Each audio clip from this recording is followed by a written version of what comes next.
आपण पाहत आहात सत्याची बाजू मांडणारं हक्काचं न्यूज चॅनल M24 तास। लोकशाहीर अण्णाभाऊ साठेंच्या स्मारकासाठी शासनाने 25 कोटी निधी मंजूर केलेला आहे। मात्र ह्या वाळवे तालुक्यातील असणारे हे लोकशाहीर अण्णाभाऊ साठे जगीत असून रशियामध्ये यांचा सन्मान होतो। मात्र आपल्या या तालुक्यामध्ये स्मारक सुद्धा उभं राहिलेलं नाही, हे खरं दुर्दैवी म्हणावं लागेल। यासाठी तालुक्यातील अनेक कार्यकर्त्यांनी एकत्रित येऊन हा ऐतिहासिक निर्णय घेतला आणि इस्लामपूर येथे तहसील कार्यालयासमोर त्यांनी पुतळा रात्री बसवलेला आहे। याच्या संदर्भात बोलण्यासाठी आपल्यासोबत आहेत काही कार्यकर्ते, आपण त्यांच्याकडून जाणून घेऊया। गेली कित्येक वर्षापासून तुमची मागणी आहे, अजून या वाळवे तालुक्यामध्ये वाळवे तालुका हा क्रांतिकारकांचा तालुका म्हटला जातो आणि याच तालुक्यातले आपले अण्णाभाऊ आहेत, पण याच तालुक्यामध्ये आपल्या अद्याप त्यांचा एक स्मारक सुद्धा उभा नाही किंवा पुतळा सुद्धा नाही आणि तुम्ही हा रात्री निर्णय घेतला, काय सांगाल याबद्दल?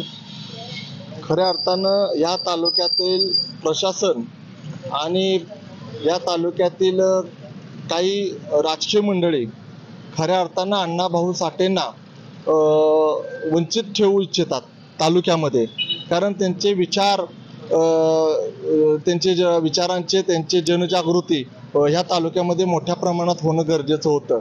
आणि आम्ही अनेक वेळा मागणी केली, अनेक वेळा आंदोलने मोर्चे काढले, पण ह्या झोपलेल्या अवस्थेत असलेले जे नाटक करतात हे प्रशासन, तर ह्यांना जाग आली पाहिजे म्हणून आम्ही खऱ्या अर्थानं गनिमी काव्यानं अण्णाभाऊंच्या पुतळ्याची स्थापना केली।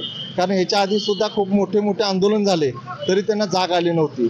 मग त्यांची झोप उडवण्यासाठी खऱ्या अर्थानं आज आम्ही हा आमच्या सर्व समस्त माध्यम समाजातील अण्णाभाऊ साठेंच्या अनुयायांनी हा मोठा निर्णय घेतला आणि हा क्रांतिकारक निर्णय आहे। कारण अण्णाभाऊंचा पुतळा आम्ही इथं स्थापन केला, तो इथं कायमस्वरूपीच बसणार असा आता हा निर्णय खऱ्या अर्थानं आहे। आणि इथून पुढच्या काळामध्ये अण्णाभाऊंच्या या पुतळ्याच्या स्थापनेसाठी एखादं मोठं आंदोलन, तीव्र आंदोलन असं काही करावं लागलं तर आम्ही करणार आहे, कारण की आमची अस्मिता आहे आणि या थोर महापुरुषाची ख्याती जगभरात आहे।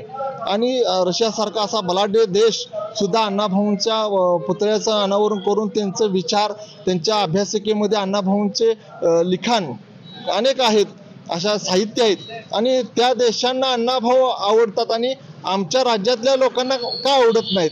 तर काही राजकीय देशापोटी सुद्धा काही लोकांनी अण्णाभाऊंचं विचाराचं हनन करण्याचं काम या मंडळींनी केलंय। म्हणून आम्ही खऱ्या अर्थानं एक संघ होऊन गट तट राजकीय काय असतील मतभेद हे सगळे विसरून खऱ्या अर्थानं हजारोच्या संख्येने अण्णाभाऊ साठेंच्या अनुयायी एकत्र आम्ही आलोय।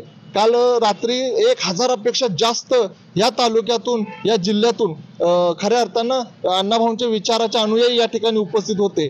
मग ह्या लोकांच्या मुळे खऱ्या अर्थानं हे प्रशासन नमलं आणि आम्हाला सोमवारी कलेक्टरच्या समोर मीटिंग घेऊन जे काय प्रोसेस आहे, ज्या परवानग्या आहेत त्या आपण ताबडतोब घेऊया आणि लवकरात लवकर अण्णाभाऊंचा पुतळा कायमस्वरूपी कसा होईल यासाठी आम्हाला जास्तीत जास्त मदत करतो म्हणून असं त्यांनी लेखी आणि तोंडी सुद्धा आश्वासन दिलंय, म्हणून आम्ही त्यांची वाट बघतोय।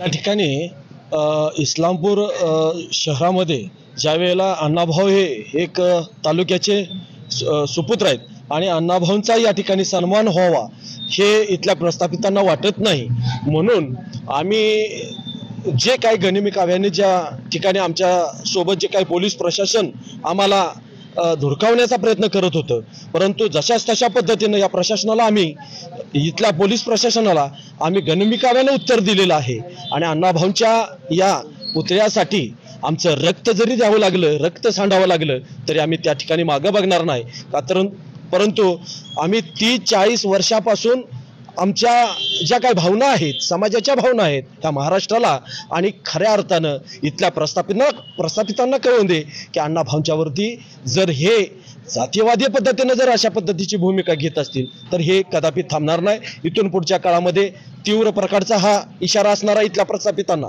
जर तुम्ही अण्णाभाऊंच्या स्मारकाचा प्रश्न, अण्णाभाऊंच्या पुतळ्याचा प्रश्न जर तुम्ही लावून जर आम्हाला न्याय देणार नसाल तर इथून पुढची लढाई ही इथल्या प्रस्थापितांना, इथल्या राजकारण्यांना धडा शिकवल्याशिवाय राहणार नाही, अशा पद्धतीची भूमिका घेऊन आम्ही या ठिकाणी इथून पुढच्या काळासाठी आम्ही अहोरात्र या ठिकाणी बसायला तयार आहे. मी याच ठिकाणी ही भावना व्यक्त करून मी अण्णाभाऊंना 105व्या जयंतीनिमित्त नमन करतो, विनम्र अभिवादन करतो आणि जय भीम, जय लहुजी, जय अण्णाभाऊ. तर आपण पाहिलं की तालुक्यातील ही संघटनेचे कार्यकर्ते कसे आक्रमक झालेले आहेत. आणि ह्यांनी सांगितलं की रक्त सांडलं तरी चालेल, पण आम्ही हा पुतळा हटवणार नाही जोपर्यंत कायमस्वरूपी इथं अण्णाभाऊंच्या पुतळ्यासाठी किंवा स्मारकासाठी जागा मिळत नाही तोपर्यंत आम्ही हलणार नाही, असं यांनी सांगितलेलं आहे. M24 साठी मी दिलीप मोहिते, सांगली.